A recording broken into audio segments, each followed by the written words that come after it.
Come this way, Adam. I'm Charlotte. Hey Charlotte, it's nice to meet you. Nice to meet you. Please take a seat right here. Just this is where make yourself comfortable. So thank you so much for coming out here. How's your day been so far? It's been going pretty well so far. It's a little cold, but I'm hanging in there. It is a little bit cold. Good to hear. Well, thank you for being here again. I just want to let you know that this interview is for my generalist practice social work class, and we're going to be talking about kind of your career choice, like what made you want to do social work, stuff like that. Okay. So just that's kind of what the questions are going to be based on, and just feel free to like speak openly and honestly. That is really encouraged. But also know that everything you say is going to be confidential, unless. And the other thing is too is my professor really is interested in analyzing how we are as interviewers, and so part of this could be shown in our class. So, but only by your approval. So Okay. I'll let you know beforehand. Okay, great. So yeah, let's. Do you have any questions? Anything concerning? No, not really. Okay, cool. So we'll just get started. So my first question is, how did you decide on social work? Wow, okay, so I could probably take the whole time with just this Yeah, question. I'm sure. So I guess kind of where I made my decision about social work is I was actually teaching music for a really long time, and I'd actually been doing that for about the last 10 years.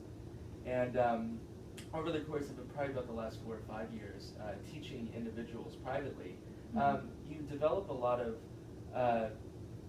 personal relationships, and over the course of this last kind of period, I just down to the point where I realized that through a number of experiences that I was way more interested in like kind of the personal interaction and the relationships that you're building Than with the people. music itself. Yeah. So and even though I still love teaching the music part of it, I realized that there was just a lot more going on. Right.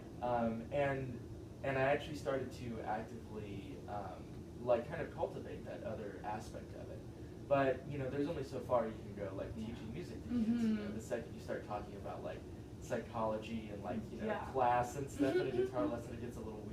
Yeah. So so I actually I had quit performing music and was focusing on teaching. I just realized I wanted more.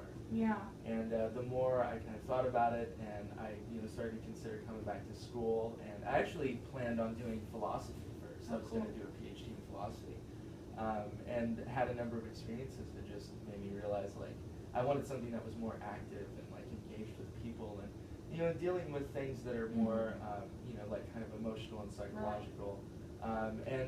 Funny enough, I guess the real thing that made me want to pick social work is I was actually I was talking to a friend, and she had mentioned that a friend of hers had actually just gotten a certification in what was it? It was interfaith counseling. Oh, cool. And that just like hit me in this way. I was just whoa. Yeah, I was just like, it's like whatever that is, I want to do that. Or something like that. And so I started to look into how you do that, and then all of a sudden I just stumbled onto like you could have a degree in social work, and that was one of the ways that, or one of the kind of requirements to do it. Okay. And so I started to look into social work and saw like how flexible it is. But then like kind of the more I looked into it, the more it just felt like this is what I've been looking for. Right. Something where I can work with people, but address the issues and like kind of all the ideas and stuff that I'm interested in. So would you say so my next kind of follow-up question was, were there any certain people, but it just seems like, your friends, and then like, the personal relationships with your students, like were you wanting to like kind of ask them about their home life, or was that kind of what you were aiming to do? Yeah. Or just wanted more of? Yeah, and I think that it was almost kind of unavoidable. It's like whenever you're, I teach in-home, so it's like you kind of go into these people's homes, into their space, where, and no matter how hard they try, like, all the things that are going on in that household are going to be present. Like, I mean, one story I always think is kind of primary is I had a student, a young boy who was 15 at the time, and he was struggling with like his parents being separated or in the middle of separating, and wanting him to be on ADHD medication. And I showed up, and the kid was just like in tears. And we spent like the entire guitar lesson just talking about what was going on and what was going on in his life. And I remember like I walked out from that experience, and I was like, I don't even know what just happened, but like nothing is ever going to be the same after after that. Wow. So was that one kid kind of just, and I'm sure accumulation too. Mm-hmm. I always think about him, like whenever I think about like what was like the biggest event that made me decide this is what I wanted to do. I wanted to find or start looking for something else or looking for more. I always think about him. Like still to this day. I actually just had to write an essay about like an experience and I picked that experience. So. Wow, that is so cool. Yeah. That's awesome. That's really cool. So I've kind of, I don't know about you, but I've kind of experienced, you know, when you tell people about social work, there's sometimes a little bit of like, I don't know, people are either disinterested or maybe intrigued but don't really know what it is. What exactly do you tell people when they ask about what social work is? Because I feel like we get that all the time. Yeah, I think anytime I found I get two primary responses. If someone's like, oh, what are you studying? I'm like, social work. And it's either like, oh, so you're going to work for like Child Protective Services, right? Or, well, you know, I hope you're going to be used to not making any money. Okay, yeah, the money thing. Yeah, and so, yeah, I think that, you know, what I usually tell them about like, well, why am I interested in social work? What do I want to do with it? I always tell them something about like, well, I'm interested in like community organizing and political activism and education and like kind of like political and social consciousness, which I think is usually like, you know, it's like, whoa, like that's like something that social work can be about. Yeah, it can. Like, totally. Yeah, and I mean, and you know, for me, like I primarily, at least to begin, I also want to focus on counseling and therapy. And so, you know, I usually try to explain to them something about like, you know, social work is way more than just working for like, you know, CPS. Right. And that there's a lot you can do with it. Yeah, and it's a little more broad. Yeah. I don't know if that actually like kind of, if it really like sinks in or anything, or they yeah, don't hear what they're saying, but there's a lot of stigma about social Yeah. work. Does it ever like, does any of those comments ever kind of like offend you? Does it, how does it like make you feel like, because sometimes I think it can be offensive or, you know, how does it make you feel when you come in contact with people? You know, I would have to say that I don't feel like offended or anything. I mean, honestly, you know, I've been like doing music for a long time. I can't tell you how many times like someone's like, oh, like what do you do? And I'm like, oh, I'm a professional musician and teacher. And they're like, oh yeah, so what's your real job? Yeah, you know, and it's like, so I like, ouch. Yeah, and I've gotten very used to hearing that. And so I think, I don't know, I don't fault them. I mean, it's something that I think that, you know, it's just a lack of, you know, knowledge. I mean, and, you know, so it's something that I try not to, you know, kind of hold grudges or kind of take it too personally. That's really cool. Yeah. That's really cool. And so you said something about like political activism, like the political side. Yeah. What? Tell me more about that. What is that kind of stemming from? Wow, that's a good question. I think that probably stems a lot from my interest, like my philosophical interests. Okay. And you know, and I don't know, it's hard to say exactly where it comes from. I think it stems a lot from my own experience. You know, just kind of being very interested in politics and political philosophy. And like coming to this point where I feel like I kind of want to do something that's way more like kind of applied. In philosophy we call it praxis, which is like kind of taking a theoretical understanding and then actually trying to apply it in the real world.